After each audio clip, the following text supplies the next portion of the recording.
Jackie Chinaze ebere kwa n'ụtọ Chinaze ebere ma sometimes agụgharịa ndị mmadụ si ka eje oge biko ihe amụ na ọtụ a na-ara egoro ya agụ na skuul a sị ka amara m egoro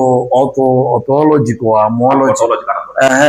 biko gị ka ọtụ ndị mmadụ egoro ya agụ tuchi agụ amụ kwụọ ọtụ kwụọ ikpụgbara mmiri kwụọ nke a biko kọwatụrụ ọha na eze ma egoro ya na skuul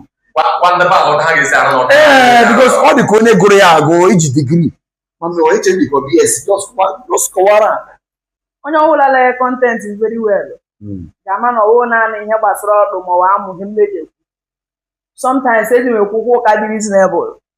okay let me say kọntentị nwụrụ 100 enwere ike na-ewere 40 nwere ike wụrụ mpaghara ihe gbasara ọdụ ma ọgịnị ekwughị ekwere n'ime ya na ọnọdụ na m kọwara otu esi emeri ya ma ọgịnị ọdụ akwa na-ekwu ihe na anyị na ime otu uche ekwu ezi ya n'Igbo mere pipu ji ahụta ya kasị adịgbola ma nwanne na kọrọpt ma amarịkwa nne mana mmadụ were English ngugbo na-abịa okwu meditin ahụta ya na onye ka na dị wee educated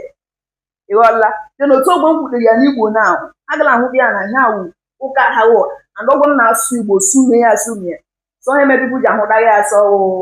n'ọjọọ ma ọ gịrị ihe